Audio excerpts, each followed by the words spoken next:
هل فعلا انه كندا دولة تقبل التعددية الثقافية وما عندهم اي تمييز عنصري ضد اي حدا؟ السلام عليكم. أثار الفيديو تبع تغيير اسمي العديد من التساؤلات والانتقادات بين مؤيد ومعارض، ولم يكن الهدف من هذا الفيديو هو نشر السلبية وإحباط وتهريب الناس من كندا، وإنما كان الهدف هو التوعية وتسليط الضوء على أمر واقعي، وتنبيه العرب اللي بيفكروا يهاجروا على كندا عشان ما نغرر فيهم. ففي ناس كتير بتيجي مع عائلاتها وأولادها وبيمروا بظروف صعبة اقتصاديا بسبب التحديات تبعت سوق العمل، وهي مشكلة عامة تخص المهاجرين القادمين الجدد من كافة الأطياف والأعراق. ولكن لتقديم حلول للمشكلة يجب علينا أن نتفق على وجود مشكلة أصلا. فين السؤال؟ أنا أحط إيدي على السؤال تلاقيني فريرة. فين السؤال؟ هل يوجد فعلا في سوق العمل الكندي تمييز ضد المهاجرين؟ هل يتجلى هذا التمييز والتحيز عند الشركات والمؤسسات الكندية ضد الأسماء الأجنبية؟ هل يوجد أدلة على هذه الادعاءات؟ ولا هذه حالة خاصة تتمثل في شخص فادي؟ خلينا نبلش. حاسس بمصيبة جاية. استر يا اللي بتستر، ده احنا غلابه وصحتنا ضعيفه. في بروفيسور اسمه فيليب وبروفيسورة اسمها ديانا، هدول البروفيسورات قاموا بعمل دراسة في عام 2009 أثناء زمالتهم في جامعة تورونتو.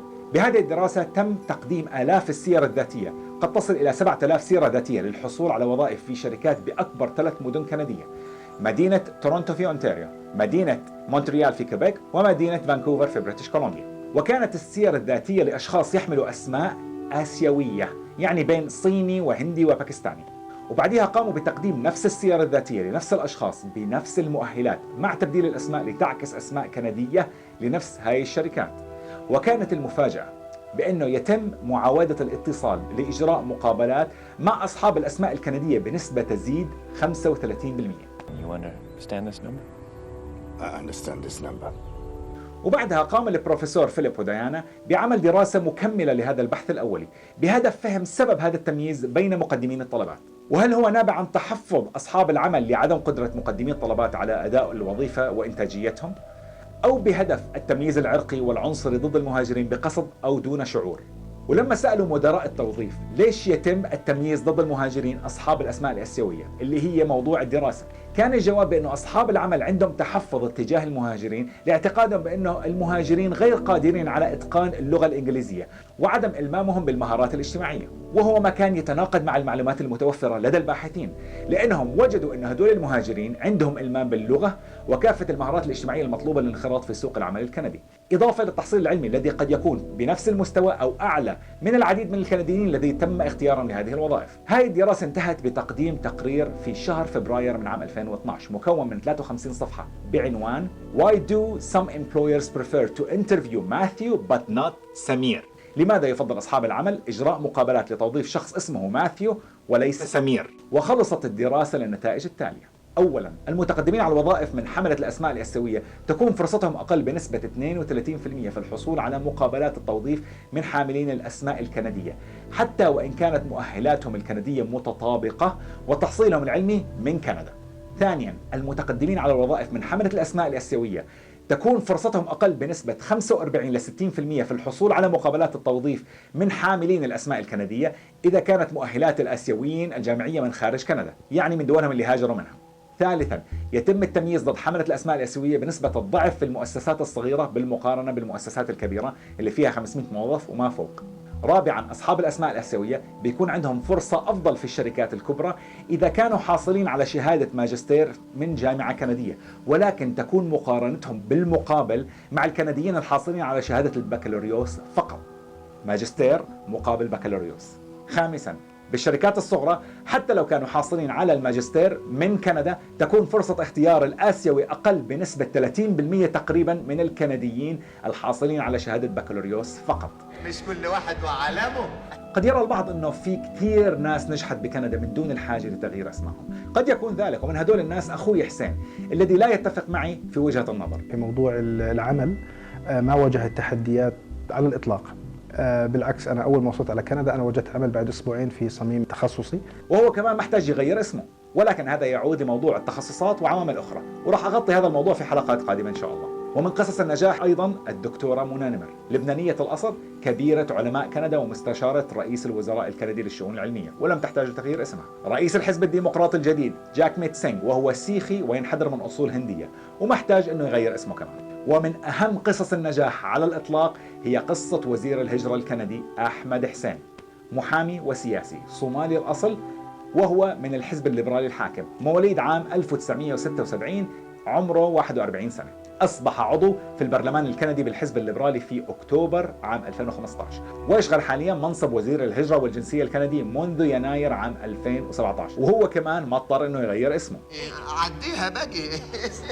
إلى أن وزير الهجرة نفسه أحمد حسين يتفق على وجود تمييز ضد أسماء المهاجرين في قطاع العمل. أحمد حسين لما كان عضو في البرلمان في يوم الأربعاء 24 فبراير من عام 2016 قام بتقديم اقتراح أن تقوم الحكومة الفيدرالية الكندية باتباع خطوات الحكومة البريطانية في سوق العمل، واعتماد مشروع توظيف أعمى يعرف باسم Name Blind Recruitment. هو اقتراح تم تقديمه بالتعاون بين أكبر جامعتين في تورونتو، جامعة تورونتو وجامعة رايرسون. I urge this house to look into embracing name blind recruitment right here in Canada. لأنه رأى بالحقائق والأرقام أنه يتم التمييز ضد المهاجرين في سوق العمل الكندي بناء على أسمائهم، خصوصا بعد دراسة الأسماء تبعت ماثيو سامر، إضافة إلى أنه دار الأوبرا في تورونتو في أوائل عام 2016 قاموا بتجربة التالية بهدف إثبات هذه الدراسة. قاموا بتجربة أداء موسيقي لاختيار العازفين في الجوقة الموسيقية تبعت الأوبرا، ولكن كانت التجربة هذه المرة من خلف ستار. فكان الحكام بيسمعوا أداء العازفين وما بيعرفوا مين اللي بيعزف، شو لونهم، جنسهم، عرقهم، ذكر أو أنثى. والنتيجة أنه دار الأوبرا اليوم أصبح بها توازن بين الذكور والإناث، وأصبح فيها عازفين من كافة الأعراق والألوان بعد ما كانت محصورة على الذكور الكنديين البيض في السبعينات. وبناء على هذه التقارير كان أول قرار لأحمد حسين وزير الهجرة بعد ما تم تنصيبه وزير الهجرة في كندا في يناير 2017 بأنه أخذ هذه المبادرة ووضعها تحت التجربة في شهر 4 من عام 2017، وتم تطبيقها في عدد من البنوك والمؤسسات الكندية، حيث يتم مسح اسم مقدم الطلب وأي شيء له علاقة في العرق من مكان الولادة، الجامعات وغيرها من المعلومات التي قد تبدي أصول مقدمين الطلبات على الوظائف، عشان ما يضطر الواحد فينا يغير اسمه من سامر لماثيو. انا ما اسميش الحقيقه عبد العال. امال اسمك ايه؟